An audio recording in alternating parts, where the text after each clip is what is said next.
মহারাজ এইখানে উপস্থিত আছেন, আর এনার আদেশ ব্যতীত আপনি আমাদের যুবরাজের উপর প্রহার করতে পারেন না। যদি ইনি যুবরাজ দুর্যোধনকে বধ করার আদেশ দেন তাহলে আমি একে বধ করব। আর্যাবর্তে শান্তি স্থাপিত হোক, তার জন্য আমি বলিদান দিতে প্রস্তুত আছি।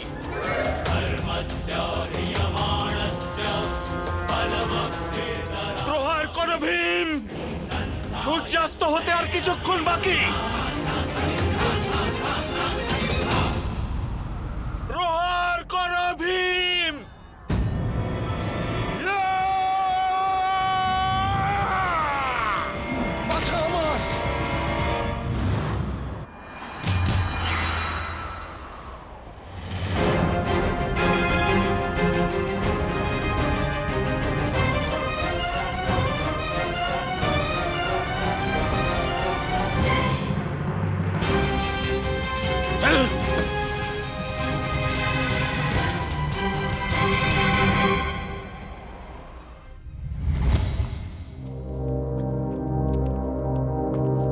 বাস্তবে আজই আমাদের বিজয় প্রাপ্তি হয়ে যেত,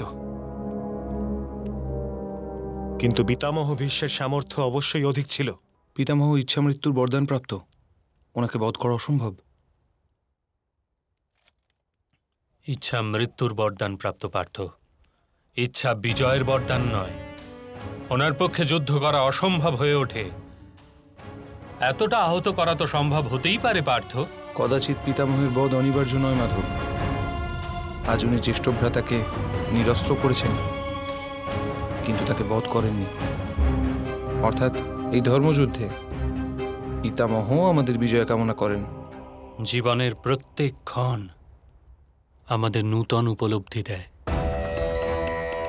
পুরাতন উপলব্ধির উপর ভিত্তি করে পরিকল্পনাকারীরা নিরাশ হয়ে থাকে।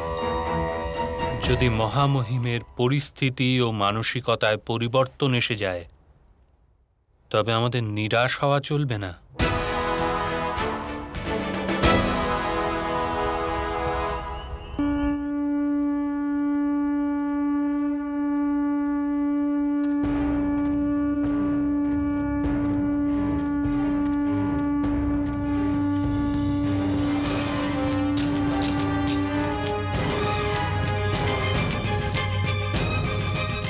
যুবরাজ, এই সমস্ত মহারথীকে সংকেত দিয়ে এখানে একত্র করার কি প্রয়োজন? মিত্রকর্ণ, তুমি প্রস্তুত হয়ে নাও। কাল প্রাতঃকালই রণভূমিতে উপস্থিত হয়ে নিজের কৌশল দেখাবে। আমার বিশ্বাস যে তুমি আমার সাথে বিশ্বাসঘাতকতা করবে না। বাছা আমার, মৌন থাকুন, মৌন থাকুন মামাশ্রী। আপনার পরামর্শ শুনে পর্যাপ্ত হানি হয়েছে আমার।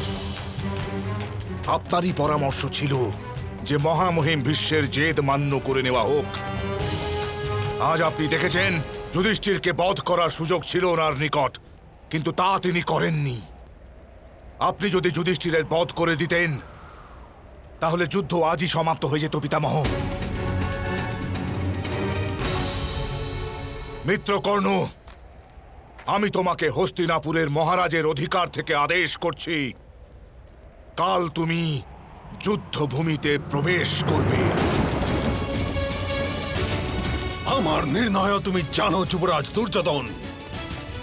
যদি তোমার মিত্র কর্ণ কাল যুদ্ধভূমিতে নিজের চরণ রাখে, তবে আমি যুদ্ধ করব না। করবেন না আপনি যুদ্ধ? আমার সিদ্ধান্ত এই যে আমার মিত্র কর্ণ। মিত্র, মহামহিমকে এই প্রকারে অপমানিত করো না। আমার পূর্ণ বিশ্বাস আছে মহামহিম তোমার সাথে বিশ্বাসঘাতকতা করবেন না। ওনাকে যুদ্ধ করতে দাও। বাছা আমার, অঙ্গরাজ উচিত কথাই বলেছেন।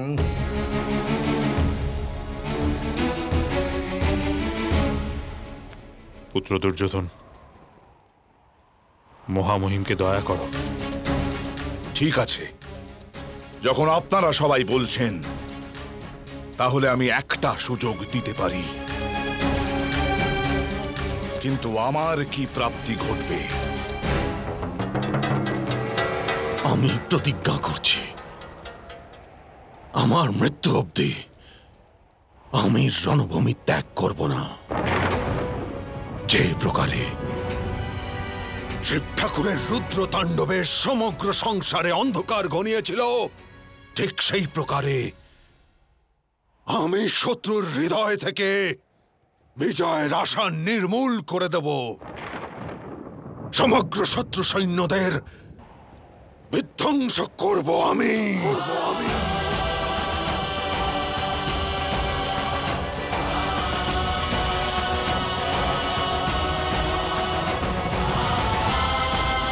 মহামহিম,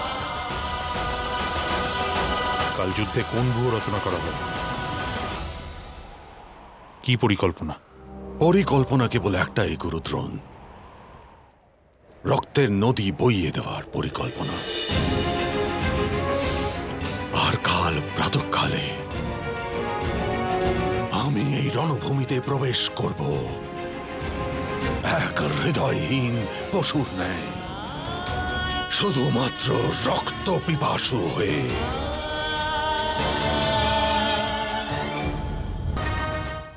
যুদ্ধের তৃতীয় দিন।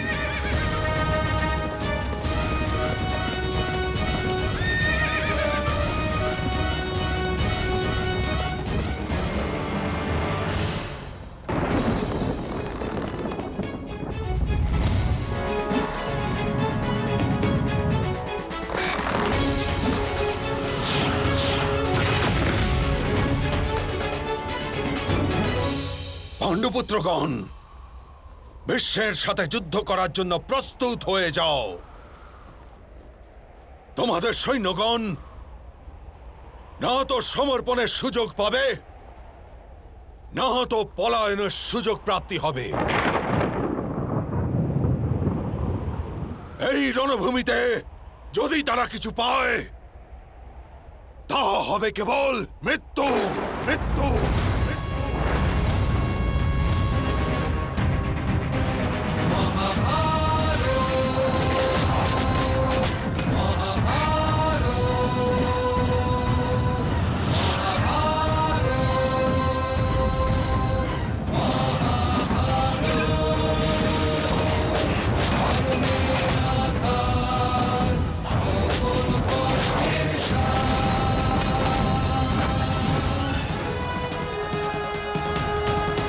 যুদ্ধের চতুর্থ দিন।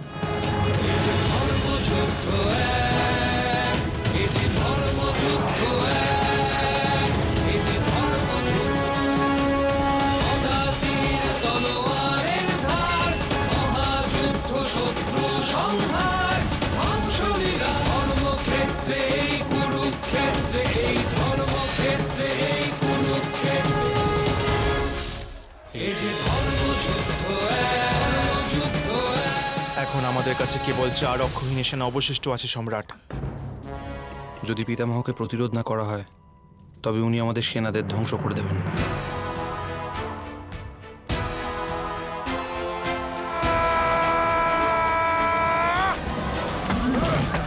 যুদ্ধের পঞ্চম দিন।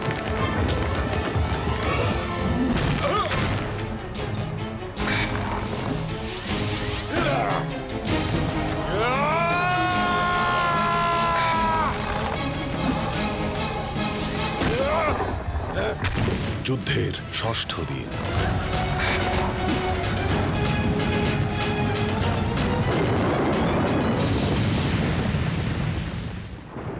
মহামহিম, পাণ্ডবদের 3 অক্ষৌহিনী রয়ে গেছে। যদি আপনি তাদের ধ্বংস করেন, তাহলে এই যুদ্ধ সমাপ্ত হয়ে যাবে।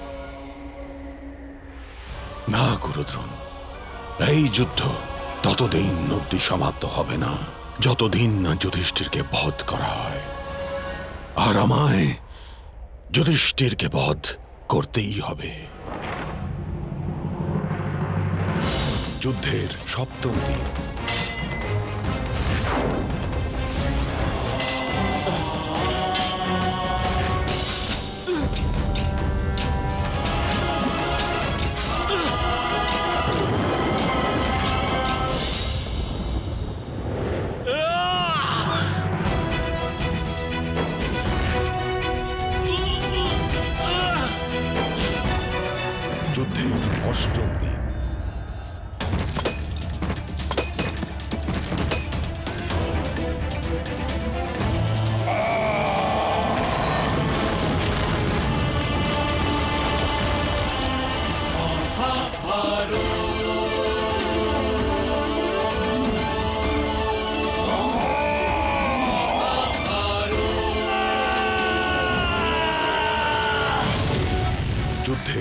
বন্দী।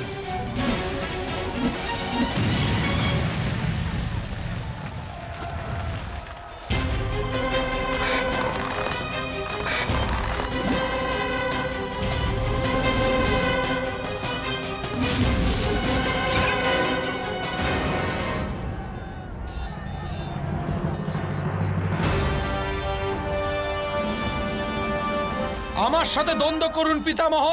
এই যুদ্ধ আমার কর্তব্য।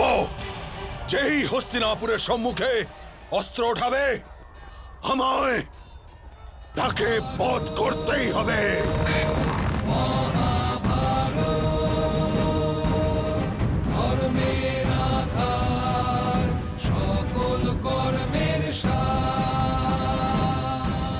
আমার ধর্ম সত্য, আর এই কারণে আমাকে কেউ পরাজিত করতে পারবে না।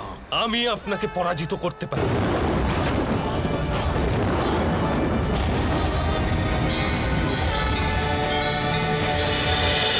মহাভারত।